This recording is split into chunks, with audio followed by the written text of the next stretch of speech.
something, you want to feel part of that story. So you buy the t-shirt or you buy their pretzel or you support them and make their candles with them. And college and high school just create really conducive environments for that. So I would say to not overlook the importance of that. Wow. With actual businesses. But also in college, you had some like hands-off experience when you learned about visual arts and business within school. What about like this actual education really helped you later in life when you actually started your own businesses within the digital arts and business realms? Yeah, great question. For all of you who have your cameras off, flip those on. I like seeing faces. Um, I would say school really taught me a lot about kind of just how to become an individual. You learn how to learn, you learn how to take tests, you learn how to, your mom isn't there to wake you up in the morning, so you got to wake up to your own alarm, and you have an option every day. Do I go to class or do I sleep in? And you start to learn self-restraint and how to show up and how to be present and how to have your cameras on and not have your cameras off. And it's a time where you learn a lot about yourself just as much as you learn about school stuff. So although I was very interested in digital arts and Illustrator and creating my Updrift stuff, and I'd come home after class and spend more time in Illustrator than I would in class. But there are definitely tools that I learned, like the pen tool and like certain features of these software programs that I'm very glad I learned from a professor. But then it's all about what I did when I learned those things in my own time is what I believe made me different than everyone else. So for you guys, if you're going to be a teacher, an entrepreneur, or a scientist or whatever, you're going to learn stuff in class. You're going to learn stuff studying and for your midterms. But then what are you doing in your free time? How are you pushing what you've learned to create something and to challenge yourself? And I think that's where I always, unintentionally just felt right. I wanted to, and that's why people always talk about like follow your passions. If you don't like what you're doing, you're not going to spend any time doing it. But I wanted to get better at making t-shirts. I wanted to make cooler Updrift shirts for me and my friends to wear. Like I wanted to get better at designing and creating. So I put my optional time into it. You all have optional time every day. Are you going to spend that playing video games? Are you going to spend that texting your friends? Are you going to play that learning a trait? And there's not a wrong or right answer. It's just if you really what you spend your time on is most likely what you value. And ask yourself that question sometimes. Is be like, man, am I wasting too much time playing video games? Or do I love video games and I want to be a video game designer? That's fine. But just what you spend your time on is what you value. So spend the time that you have available in your life right now. You guys are all at incredible ages and points in your life where you have the ability, the world is literally in front of you. And that can kind of be worrisome, is like, what's out there? What can I be? And you're in a pandemic, and I totally feel for you guys, and it's tough. And I commend you guys for zooming in on stuff like this when you don't have to better yourself. But I think constantly make investments in yourself and try to figure out what you're learning in school or what you're learning at your job if you don't go to school, or what you're learning on your side hustle that you're doing in addition to school. I think that's what really matters, is kind of where your heart is and what you're willing to put your time towards. Yeah, that's so true. And so obviously at this age, you knew that you wanted to go into apparel and design. So after college, that's what you did. Can you tell us more about like how you transitioned from college into full-time starting your own business? Yeah, great. So I graduated in 2012 with a degree in digital arts and a minor in business. And during the duration of my college time, I got pretty familiar with like screen printing. And in Eugene, they'd help me with my Updrift stuff, and I ended up doing some internships with them and working on projects. And so when I graduated, I called both those companies and said, hey, at the time I wasn't as entrepreneurial as I was, because, you come out of school and you don't want to disappoint your parents and you want to get a job and you want to show that what you learned, you could do something. And so I got a job at one of the screen printing companies in West Eugene. And I worked there for about 2 months and I hated it. I hated everything about it. I hated that I had to go during these hours. I hated that the person had to tell me what to do. I hated that I was doing outside sales, which means I was just like calling companies and seeing if they wanted screen printing, which is never how I related to screen printing.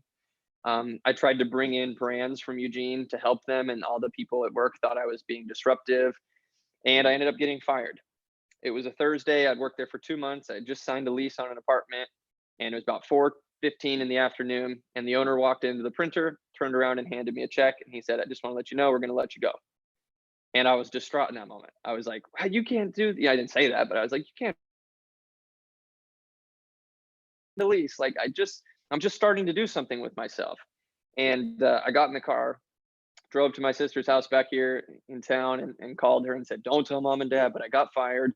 Let me figure this out. Is it all right if I stay with you for a little bit? And she graciously said yes. Staying with her quickly turned into 2 years of living with her, where during those 2 years, and especially in that drive back to Portland, I decided that I wasn't going to work for anyone else again. I didn't want someone being responsible for me or my ideas. I didn't want someone putting my ideas into a box. I didn't want to be told, I didn't want to feel captive by someone else's creativity. I felt like I had value in my thoughts. And I decided I wasn't going to work for anyone. So, in her letting me live with her allowed me to go out and find screen printing clients on my own. It allowed me to meet some cool trailblazers and athletes and get to design apparel for them. It allowed me to get my own office and start to build companies in Portland and help them. And it just allowed me the freedom and flexibility to do what I thought I was capable of doing.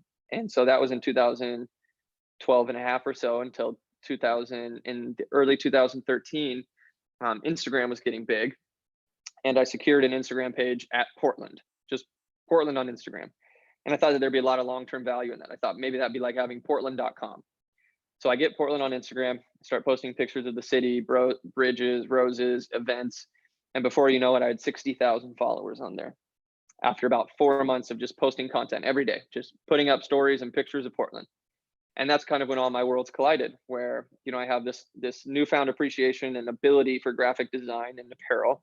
I've got, at that point, 5 years of experience in screen printing, learning about the industry, pricing. I've got some athletes and some connections. I've got 60,000 followers of people that love Portland. And then you've got this problem that I realized that I had, which all entrepreneurship comes from fixing a problem, is that I realized I didn't have an ability to wear my Portland pride. I wear the things I believe in. I wear Nike swooshes because I love Nike. I wear the Oregon O because that was my college. I wore the Blazers logo because that was my team. But when I came back to Portland, I didn't go to UP or to Portland State. So I didn't have anything to wear that was my Portland pride. We also don't have a Major League Baseball team. So we don't have like the hat of a city. You think of LA Dodgers, you think of New York Yankees. We didn't have that. So you have all 5 of these worlds of mine colliding into one moment, being like, well, I should just make the clothes that I want to wear. Again, that voice of my mom saying, why don't you just make it? And that support of Mr. Bunting saying, here's a platform to do it. I had all the things. All I had to do was take one last risk, which was make a logo and print some shirts. So I came up with the P logo and called it Portland Gear and did some photos with my friends. And on Black Friday 2014, I posted one picture and just said, show your Portland pride with Portland Gear. Didn't know if anyone was going to buy stuff. And the first day it did $5,000 in sales. And I did not know what to do. I had to figure out how to ship the shirts. I had to figure out how to make them. I had to do all that stuff. So in that moment, I pretty much committed to not having to work on other people's projects or brands anymore. And literally laying right in front of me was a blessing from God. That was everything that I loved all rolled up into one. And I was able to start Portland Gear. Wow, that's like crazy inspirational that you went from being fired to starting like this major company. Thank you. And it must have been really great to have such a positive response. But after you got this response, what did you do next? Like, how did you realize that, like, wow, this is a major thing? Like, how did you start to grow it in order to be able to profit more off this love of Portland? Yeah, you are a great commentator. I love your questions and your charisma. I very much appreciate it. I didn't think it was going to be anything big. I just woke up the next day and basically said, how can I do it again? And I've woken up every day since then for 6 years and say, how can I do it again? How can I find people that want to wear their Portland pride, and how can I put a compelling product in front of them? And every day it presents itself in a different way.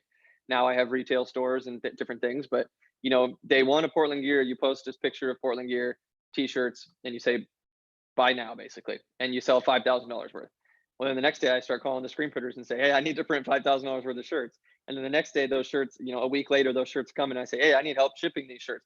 So every day presented a problem that I needed to fix. And that's how I began to grow and to learn about my own business. Was that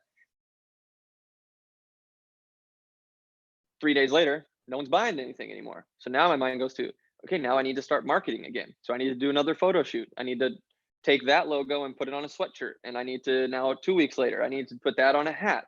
And then 5 months later, okay, well, I'm selling some stuff online. I've got this portlandgear.com Shopify website that I built. We have some customers.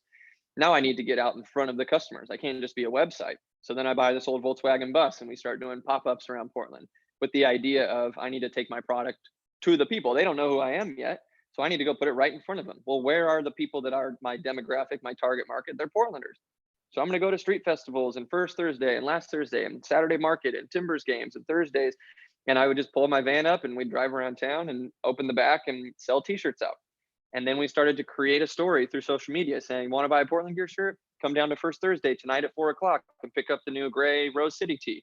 And we'd have a line of people that would come because they wanted to experience Portland. So we've always been able to, through our product. I think that's why it resonates with people, is because we only sell stuff to people that are proud of Portland. I don't really give a shit if you don't like Portland, or if you're one of the people like Portland sucks, it's all over the news. It's like, sure, but I'm proud of Portland. You know, we all have our hiccups and stuff, but I want the people that want Portland the way I do. So every day, 5 years, we wake up and say, how do we speak to people that love Portland just like us, and how do we put propelling like product in front of them that resonates with them? And I'll be solving that problem in 50 years from now, hopefully. Still, you know, how do I find the people that are proud of Portland, and how do I put something in front of them that resonates with them? Yeah, I can say that, like, as a lover of Portland, like, that's a great audience. And lovers of Portland, like, not only love Portland, they also, like, love your logos and designs. How do you come up with them? Like, how did you brainstorm the Portland P and every new design you come up with? Yeah. So the story of the P logo, I am a big brand guy. I love brands. I love Nike. I love Oregon. It's my college. My parents went. It's where I went. And so both of those are what's called a one color logo. So when you think of something in how many colors it is, I'm trying to look here. Well, basically it's one color. So the reason I like one color was my experience in screen printing. It's cheaper to print. It's easier to do embroidery. Some of the best logos in the world are just one color. So I kind of started with the parameter of it needs to be simple. Then I went, my next step was, okay, I love the hats that are LA for Los Angeles and NY for New York. So I want a P for Portland. We don't have that in the city. Blazers are a pinwheel, Timbers are an axe. We don't have a P logo. So I was like, okay, it needs to look like a P. And then I have inspiration from vintage Nike designs and simple font, so that the P is very simple, because that was all my design experience was really kind of font manipulation and simpleness.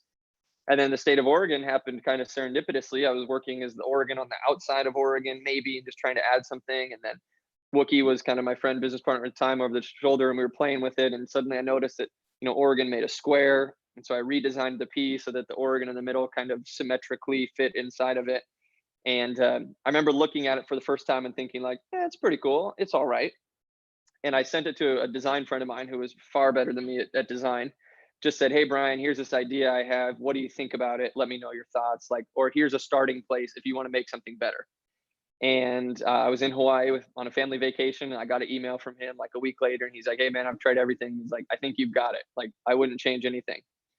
And when I sent so that was like my first validation, was like someone way better than me saw it and said they liked it. My second validation, which in hindsight was actually incredibly important, was my screen printer that I print through is called Oregon Screen Impressions. They're up here in Northeast. They've been around for like 25 years.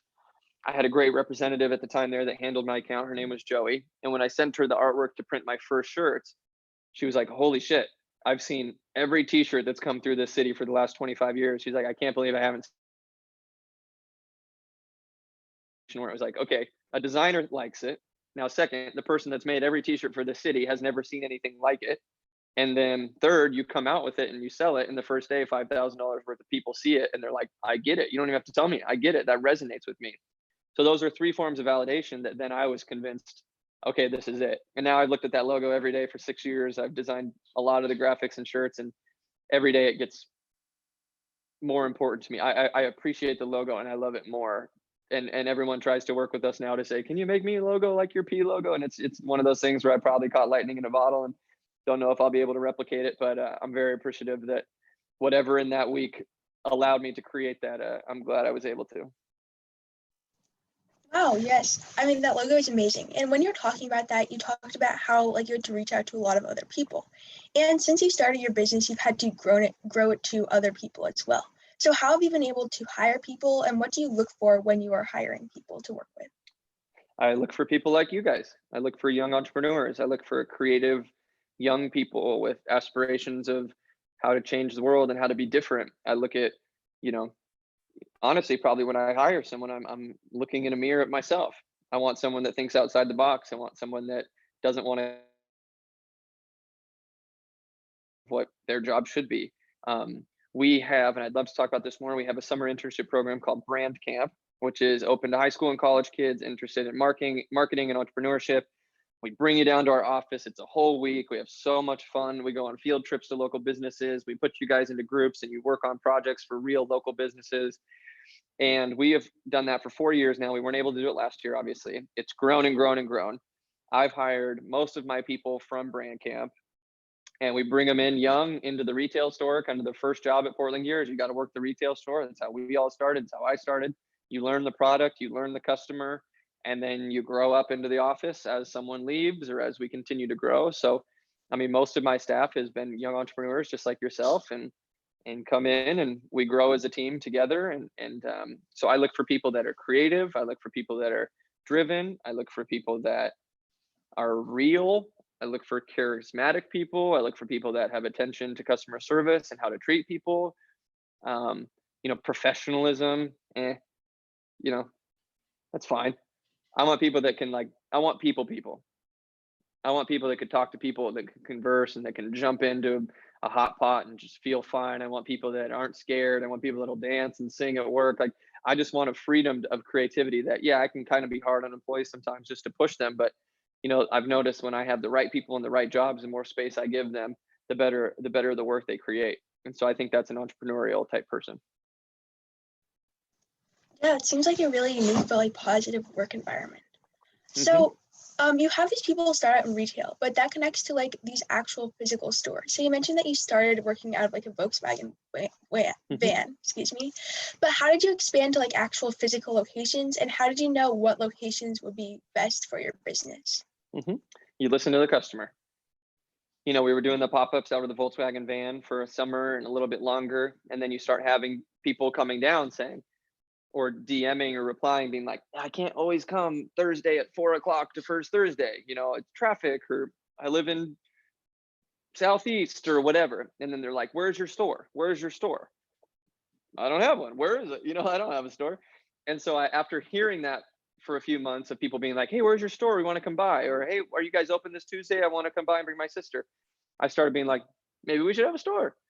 So it came from customer demand. I felt like we had grown out of the pop-up. So then we were like, maybe it's time for a store. So I called the one realtor friend that I had. I had no clue about anything real estate. I had no clue about leases. I knew nothing. I just knew that I didn't have a ton of money and I wanted to open a store. So I also knew that it would be smartest. The most success I had in the pop-up is when we put our product in front of Portlanders. And so I said, where's a store in Portland that a lot of Portlanders go to? Started kind of looking around and noticed that Providence Park. I was like, that's pretty cool. You got the Portland Timbers games, you got the Portland Thorns games. That's where you get this amalgamation of all of Portland comes together on these game days. I was like, that would be pretty sweet to have a store there. So we started kind of looking there, and the store that we're still currently in was available. It's 800 square feet. At the time, it was huge. I can just show pictures. When we first opened, we had about 5 t-shirts in there, and now it's way too small. The back room is like the size of your closet at home, and that was our office and warehouse for a while. And we opened the store 5 years ago now, and that's when Eli, my best college friend, came on. And we worked the store every day 11 to 7 and service customers as much as we could, and told the story through social media. Come into our store, come check out the store. And then 2 years ago, I put some stories up online and said, we're looking to do some pop-ups this Christmas. Where should we be? And everyone was like, come to Washington Square, come to Washington Square. And I was like, nope, we're not a mall brand. Nope, we're not a mall brand.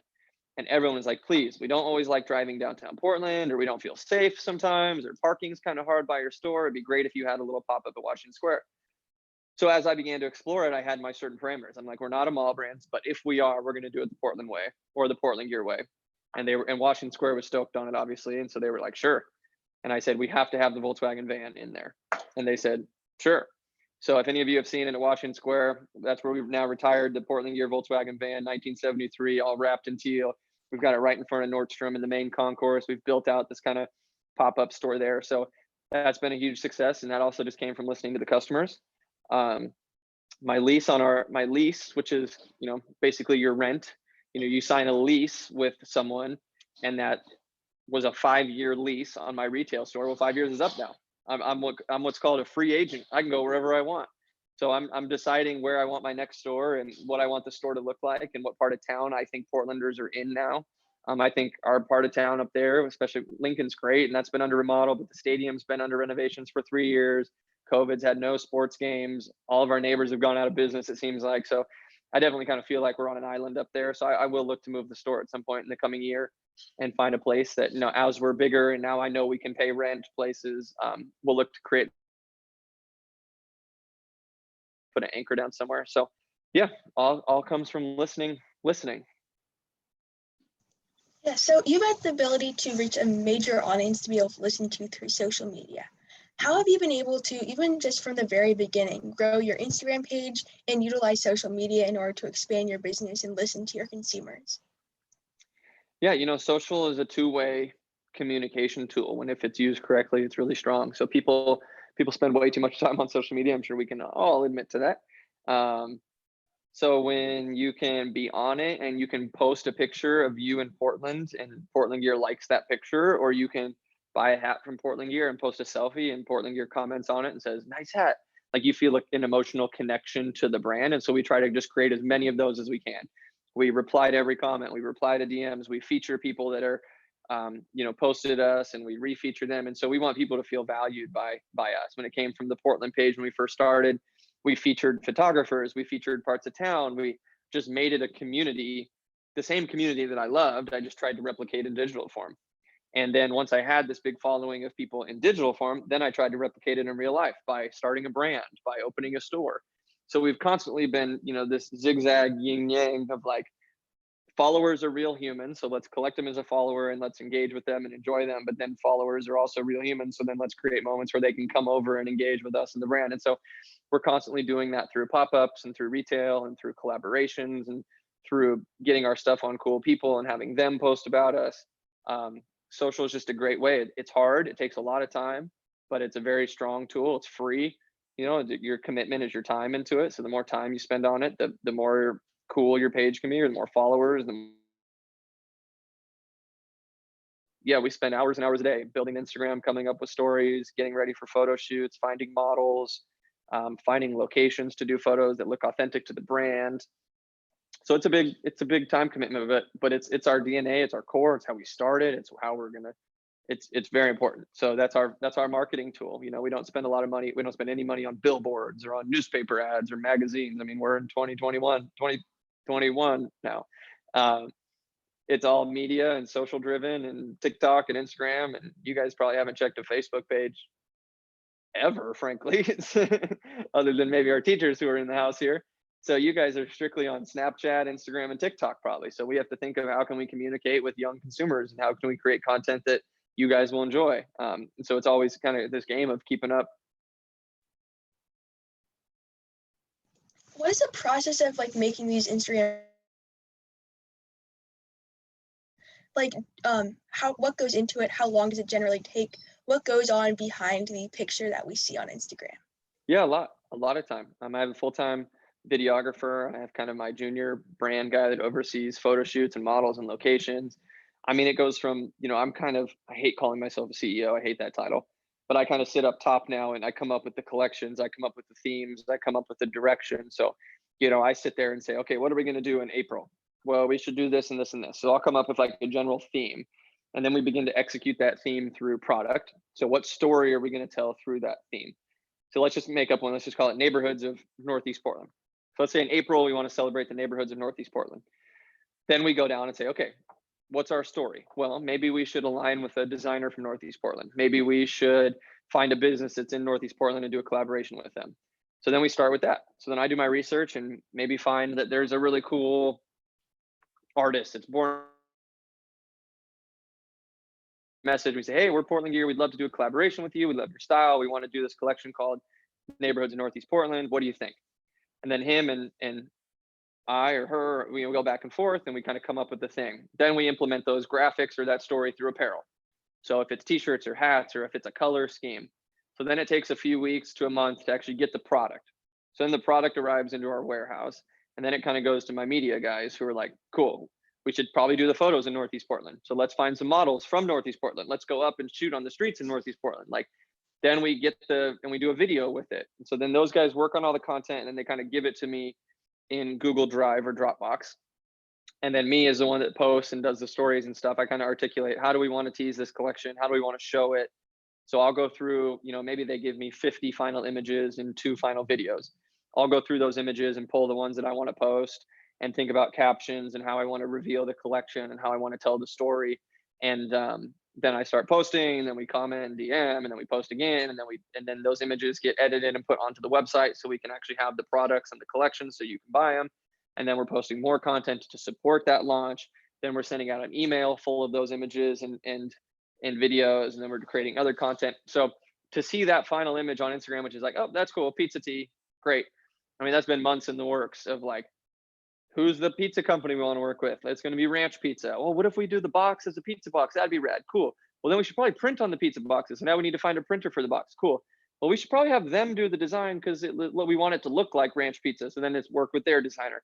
And then we got to work. So there's a lot of layers and steps that go into that. The tea, you're like, cool, new Portland Gear shirt, new picture, post every day. But there's a lot of complexities and stuff that go into how that image even originates. It takes to just like post a social media post. Mm-hmm. So slightly changing the conversation, Portland Gear has had the opportunity to work with major collaborators such as like the Portland Thorns, the Timbers, etc. What's it like working with these major organizations? And do you have any stories about like what it was like to work with these that were like unique, and just like to work with such large companies? Mm-hmm. Yeah, so my first story of the Blazers, when I was doing my business before Portland Gear, I got invited to this poutine eating contest. Poutine is like cheese curds and gravy on French fries. And it was put on by then Blazer Darrell Wright. This was in 2012. So I knew his like secretary or assistant through a networking group or something. She's like, hey, you should come to our foundation's poutine eating contest. There'll be some Blazers there. And me being a wide-eyed, 22-year-old, I was like, hell yeah, Blaze, let's go. So I remember going to this event. It was at Deschutes Brewery. We walked in, and I thought it'd be this huge event, and there was no one there. But Darrell was sitting there, Wesley Matthews of the Blazers, and then this new rookie with a broken foot named CJ McCollum. And I remember walking up to those guys and just introducing myself and say, hey, my name's Marcus. We do custom apparel. Would love to help build you some brands. Exchange some phone numbers with them, and didn't think much would come of it. And then about a month later, I get a random phone call from a Wisconsin phone number, and I said, hey, hello, and it's like, hey, this is Wesley Matthews. I'm downstairs. I was like, what? Oh, there's a blacked out Range Rover out front. I was like, shit. And we like clean the office super fast, and Wesley Matthews comes up, and we start making custom clothes for him. And that was kind of my first time meeting an NBA player, going over to his house and dropping off clothes. This was pre-Portland Gear. And then that rookie, CJ McCollum, just kind of stayed in contact with him, made him some stuff. And then once I had Portland Gear, about a year in, I get a DM from the Portland Trail Blazers that just said, hey, everyone here at the Blazers loves what you're doing. Keep it up. And I was like, what? Blazers acknowledge me? Like, that's incredible. So I sent back a message. It's like, hey, my name's Marcus. Like, who are you? You're obviously a human. Like, this isn't a robot. I was like, would love to give you some stuff. And he's like, my name's Chris. I run social media here for the Blazers. I was like, great. Good to meet you, Chris. Can I send you a hat? And he was like, sweet. Yeah. So I sent him a hat, and he starts wearing it on the team plane. And then Myers Leonard was like, what's that hat? Chris gave him a hat. Myers starts wearing it. Then I send Myers a DM because he obviously was wearing a Portland Gear hat. And I was like, what up, Myers? My name's Marcus, Portland Gear. Thanks for wearing the hat. You got to come by the store sometime. He's like, cool. I'll be by tomorrow. I was like, rad. So next day, 7-foot Myers walks up, decked out in Portland Gear. We become good friends. And then I start hosting these like autograph signings every year where, I had a guy, Myers, and I was like, hey, I'd love to do an autograph signing, just free for the community. If you come down to the store, people can meet you. So the first year it was Mo Harkless and Gerald Henderson. The next year it was Myers. And I said, hey, if you got any buddies on the team, please bring someone. And he's like, cool, I'm going to bring Pat Connaughton. I was like, great. Now Pat Connaughton, 5 years later, is a very good friend of my wife and I's. The next year, I said, Myers, you should bring someone. And he's like, cool, I'm going to bring our rookie, Zach Collins. So then Zach and Myers came. And then last year, now I've been good friends with Zach Collins. He was over at our house for dinner a month ago, and I know him well. Last year, Zach brought someone else. I forget who. And then guys on the team obviously know us. So then Nert came into the store like a month ago, and now I've gotten to know him. I've gotten to know a bunch of guys on the team. So I pretty much know all the guys on the Blazers, all the players on the Timbers and Thorns are all friends of the brand and of me personally. They know my wife. CJ rocks Portland Gear. He came to my store opening. I go over to his house and help him with his Christmas gifts for the players every year. So that one's been fun to just be in community with those guys and get to do collaborations with the Blazers front office and collection with them. You guys are all too young. This last year we did a collaboration with them. The same with Breakside Brewing. They're one of the bigger brewers in town. So we had cool local artists design the packaging for us, and we did a collaboration on a wine and a beer, which was super fun. We've done some stuff with OHSU, Dornbecker, a bunch of stuff. So it's really fun to get to do that stuff. I think that's what resonates with the community, is when we get to show up in spaces like that and do stuff. So it's fun to kind of take someone else's vision with ours and our production capabilities and our storytelling, but their authenticity, and you kind of just meet in the middle. We're going to do a coffee this year. Literally just reaching out to the owner of Good Coffee and being like, hey, you want to do something? And he's like, yeah, dope. And then we're like, cool, what should we do? And like, there's no parameters to it. And that's what I love. I love not having that box that I have to fit in. So then we just come up with really cool stuff because no one can tell us what we can and can't do.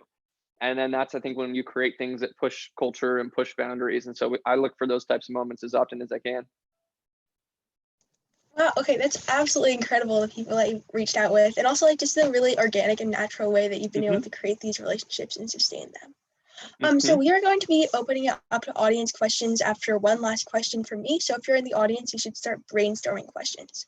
Yes. But the last question I'll ask you is, do you have any just advice for anybody our age who wants to become entrepreneurs, especially in the design and apparel industry? I love it. I have such a heart posture for you guys. I love young entrepreneurs. Again, it's a mirror back to myself.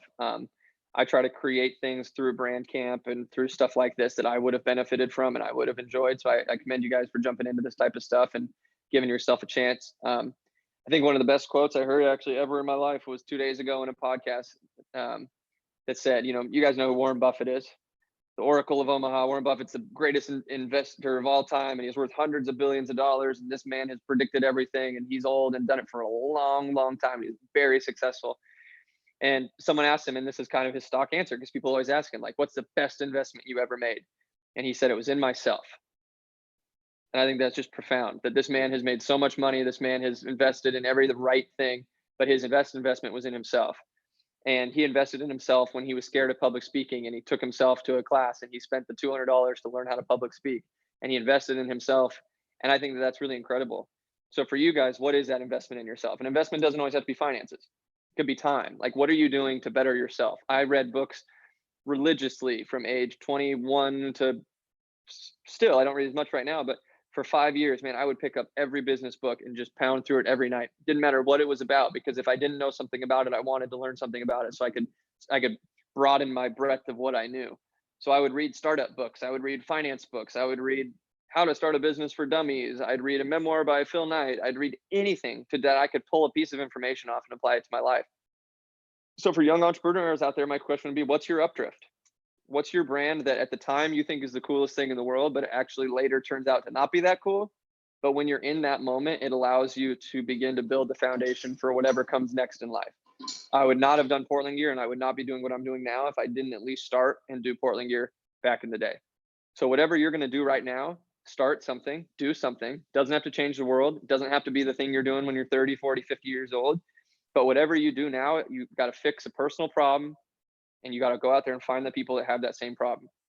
So think of all the problems that you're having right now: connecting to friends, Zoom, staying engaged, working out, finding food, spending money, affording XYZ, and then create a solution to that. And you'll find that the people that are also suffering from that problem become your first set of customers. And it doesn't have to be crazy. You don't have to like change the world. You could be like, I can't find an organic soft pretzel because I love pretzels. So I'm going to sit in the kitchen every night and learn how to bake organic soft pretzels. And then you go stand outside of your house and you try to sell them.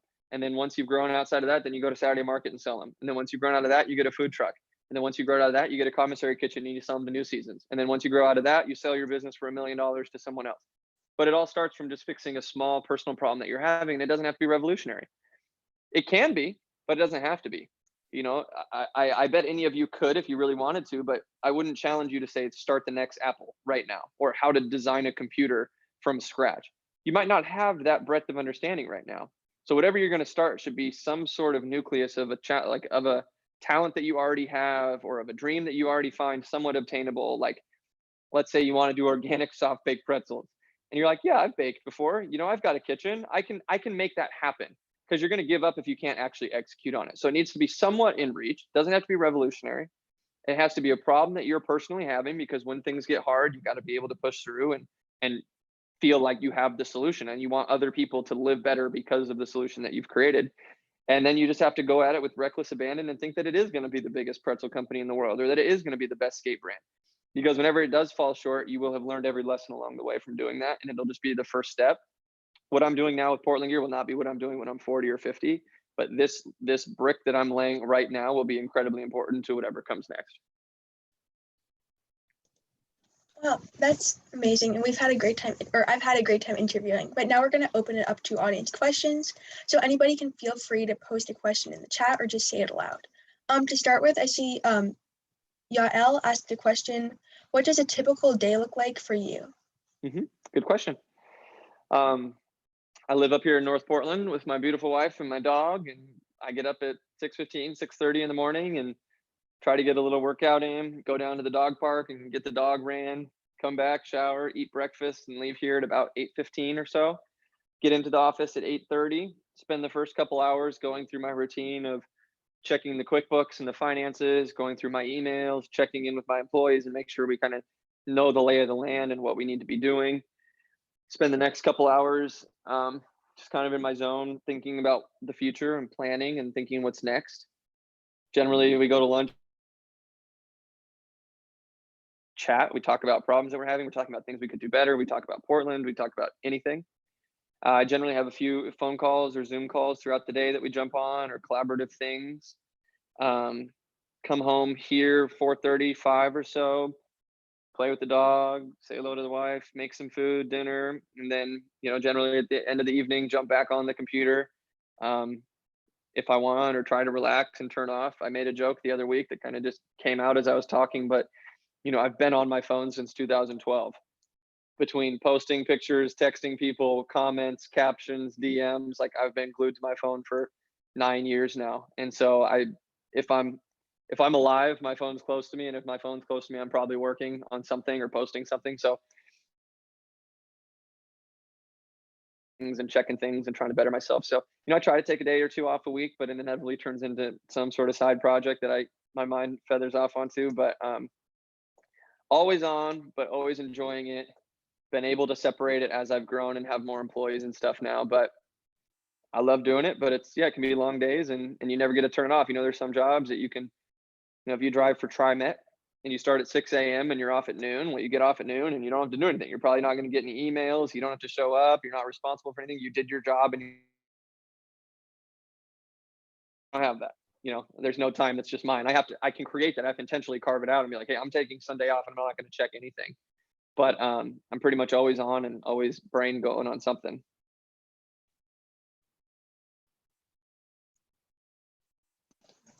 Nice. In the chat, Austin Finch asks, have you done any collaborations with other big clothing brands?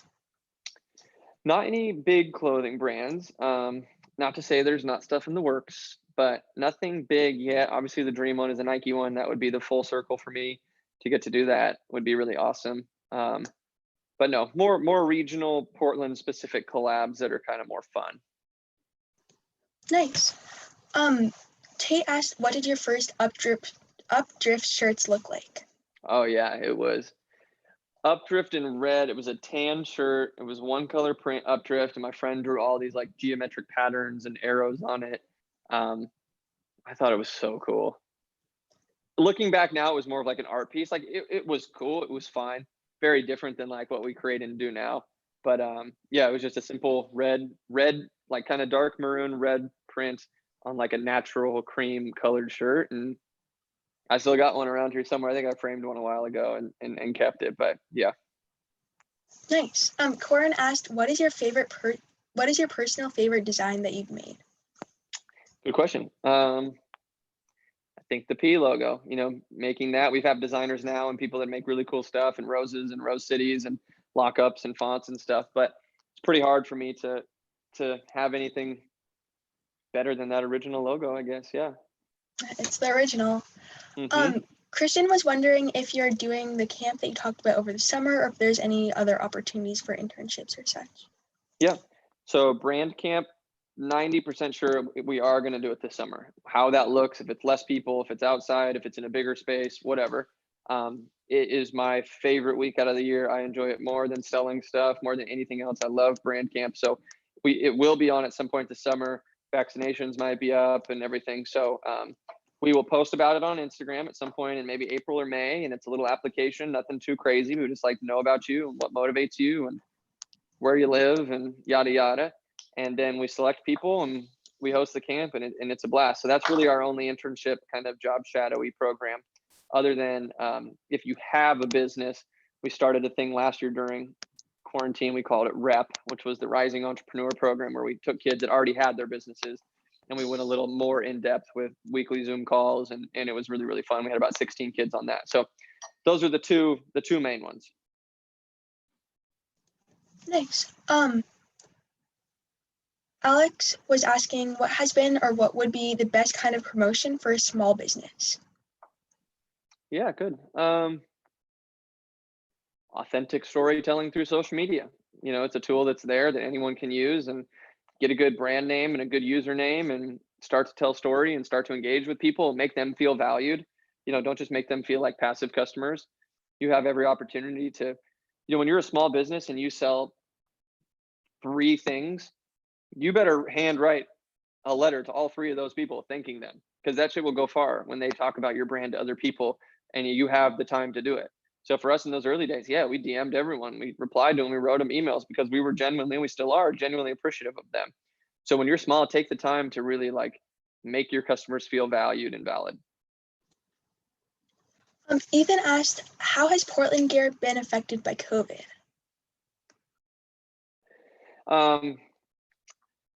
COVID changed our thing. We now are way more online and less retail.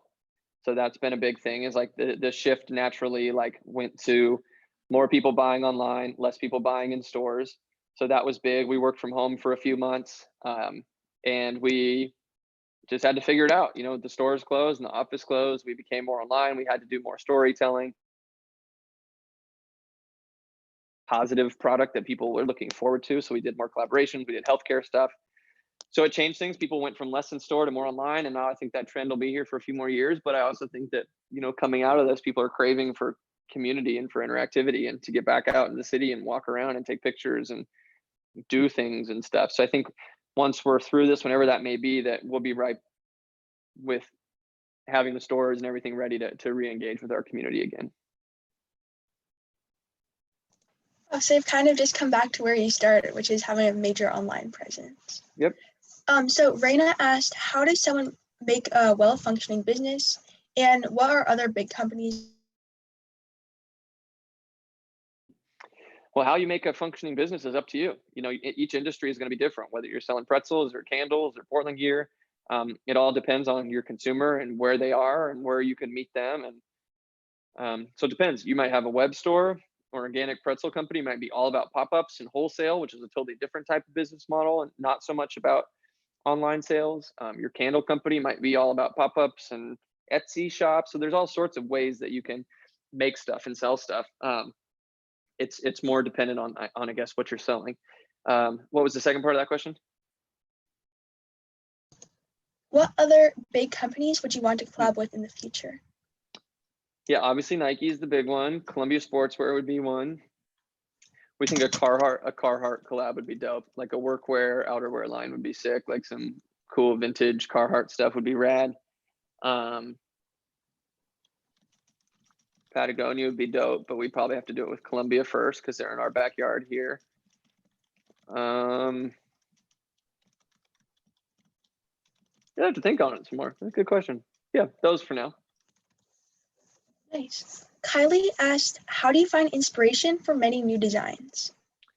Yeah, good. I mean, we spend a ton of time on social media seeing what all you guys are wearing. We spend time on Hypebeast looking at stuff. We look at photo editorials. We look at Pinterest boards. We look at, I mean, I'll just go sit in the mall and just watch what other people are wearing when they walk by. I'll walk into Foot Locker and Zoomies and PacSun and Abercrombie. I'll walk into any store and just see if there's something that catches my eye. We did this really simple, cool stuff that's coming out. It's called the Centerpiece P. It's just a high density kind of rubber P in the middle of these like really thick oversized sweatshirt. That came from New Year's. I was watching the Justin Bieber concert with my wife, and he came out with this oversized Nike olive green hoodie on, and it just had a little embroidered swoosh right here. I was like, that is so simple and that's so dope that I just replicated it for Portland gear. So I'll find inspiration from Justin Bieber to Pinterest to Instagram to anything. Nice. Zainab asked, what would you like to tell those who are starting at doing something? And this could be a business or just anything in general. To just do it. The pun from Nike, just do it. Just start. Do something. Because if you don't do something, you're going to one day eventually do something. And then you're going to wish that you had done it the first time you thought about doing something. And you don't want to be that. You don't want to be sitting here saying like, all right, I'm going to make pretzels. And then you never do it. And then 3 years later, you're like, oh shit, I should have just made those pretzels. Okay, I'm going to do it now. Well, that was 3 years worth of learning and trial and error that you could have been doing that either led you to having the successful pretzel company or it led you to your next business, which was the next successful thing. But just to start something now, again, it doesn't have to be revolutionary. It doesn't have to change the world. Start by selling something to your parents, then sell them to your cousins, then sell them to your best friends, then sell them to your neighborhood, then sell them to your school, then sell them to your city, then sell them to your state, then sell them to your country, then sell them to the world. Like, just start small. Like, your idea doesn't have to be huge. Just do something that fixes a problem in your life that you can find a few other people that have that same problem. Yeah, that's great advice for starting a business. Okay, I think we have one last question that we have time for. That way we can end on time, which is from Xander. And he asked, do you think that you will ever expand to other states, like a Portland gear for Washington? Yeah, we won't do that. I would help others. There's a lot of brands just like us in other cities. So we are kind of like the Portland one. I think we're a lot cooler and better than a lot of the other cities in what we have. But, you know, if you think of a lot of the major cities, you could probably Google like Salt Lake t-shirt brand, and you probably find 3 people that are trying to do something Salt Lake City pride. So we can help and do things, but I won't start like a Boise gear or anything. There's people that have tried to rip us off and do like exactly what we've done with the exact same imagery and the exact same font and very similar logos. And, you know, we have to enforce our trademarks and go after them and try not to have Boston gear out there or Detroit gear out there when that's kind of our niche. But yeah, there's a lot of really successful, you know, regional brands, I call them, like regional city brands. And I look at them for inspiration probably the same way they look at us. You know, I look at what they're doing and what works and what resonates, and I try to apply it to our business. So I know they're out there, but I think we'll stick to what we know. Yeah, and I think it's great, like staying true to Portland and the idea that you had when you first started Portland Gear. Exactly. Great. Without further ado, I believe this is the end of our meeting. Marcus, thank you so much for coming. This was an amazing experience. You had so much great advice for people starting a business and just like the general idea of never giving up and keeping like going. If anybody here is coming for extra credit, if they could put their name, their teacher, and their school in the chat, that would be great. And if you already did this at the beginning of this talk, you don't need to do this, but just for any people that forgot to do that at the beginning. One last thing. You guys are the ones that will change the world. I'm on the fence, but you guys are the generation that has the ability to do the things. You guys care about climate change. You guys care about plastic and sustainability and the earth and the future. That like, I want you to feel that weight, not take it heavy, like, oh shit, I got this pressure now to change the world. But I want you to feel that you have the power and the ability to really do something that matters, and be the generation that puts us out of business and all of our businesses out of business, because you guys are doing things that are better and more impactful. So you guys have, I just implore you guys to go out there and chase things that you find passion with reckless abandon and just make the world better and do amazing things. And if that's too big, then just make your community better. And if that's too big, just make your family better. And if that's too big, just make yourself better. But invest in yourself, invest in the things you find interest in, bring people along with you. You know, rising tide rises all ships. Just bring everyone up with you, and just do cool shit and enjoy your life while you have it. And while you're young, enjoy it and have fun, but take your lessons, and no L's around here. No, I think you guys all have very bright futures. So I appreciate you guys zooming in. This was very good. I appreciate the great comments. Thank you very much to the moderator here. He did a phenomenal job. And when we post about Brand Camp, please apply and throw your name into the hat. And yeah, I'd love to see your guys' smiling faces again sometime. So feel free to reach out whenever. I'm Marcus at portlandgear.com if you guys have any questions or want to follow up with anything. And if you're interested in learning more about businesses and what it's like to run ones, especially Portland-based, we're going to be holding our next talk on March 4th, and it will be with Josh Ricky, who is the current CEO of Dutch Bros. So we are very excited to have him, and we'd love to see you Joth there. is a good dude, very good. Yeah, he's an awesome dude. He will treat you guys very well. He has a very big heart. He was a teacher. He has a very big heart for. Honestly, he's a big deal. Like, he's a big deal. You should really try to pack the house for him and make sure all your cameras are on, because you want him to think of the Stumptown series as in a high way. I mean, he's very busy. He's running $100 million business. So for him to take an hour out at dinner time means that he likes you guys. So you guys should pack the house for him and really show up. I'm sure he would appreciate that. Thank you so much. Thank you all for showing up. Marcus, if you could just stay around afterwards so Yep. our team could talk with you, that would be great. But for everybody else, thank you for coming, and you may continue on with the rest of your day. Have a good dinner. Thank you. Mm-hmm. Thank you. Thank you. Yeah.